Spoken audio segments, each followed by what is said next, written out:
Kagatagan sanduga nga subsidiya agud makabangon kag indi matumba.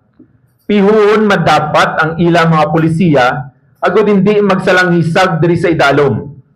Tubtob sa karon, daw ginasalig lang sa tanan sa LGU nga bagahon ining problema nga ila ginumpisahan kag ginpabayan. Di na to ang layi nga makapabakod kung tani sining programa sang modernisasyon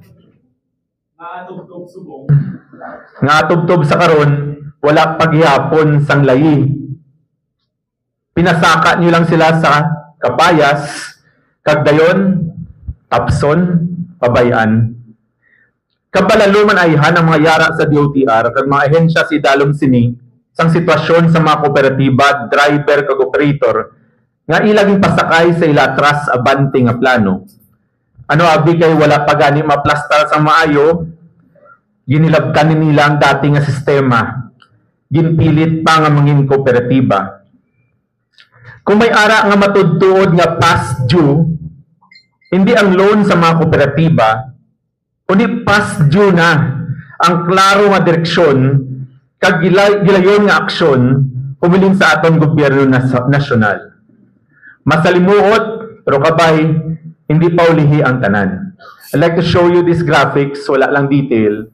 Sa isa ka bangko diri, government bank, number of borrowers nila 9, number of finance units nila 312. Ang munang bili as of July 31, 2025. Sa siyam ka borrowers, ang anom current loan. So gabayad. Sa ang tatlo naman ang munang past due, amounting to 271.25 million. May isa pa ka-graph. Sa isa naman ka bangko, 5 ang kooperatiba nga nagulam sa ila. Out of the 5, 4 gid ang for restructuring. In fact, may isang gin-infrastructure, stress structure na nagligad tuig, subong pas naman liwat. So kabay matagaan sa atensyon sa nasyonal nga gobyerno ining mga kooperatiba kaysa base sa ulihi, mas malala ang sitwasyon kung imbargohon ining mga salakyan sa aton mga bangko. Salamat gid kag mayong aga may pasar ako nga corollary motion pero basi may mga reaksyon bago ako magpasar. Salamat gid.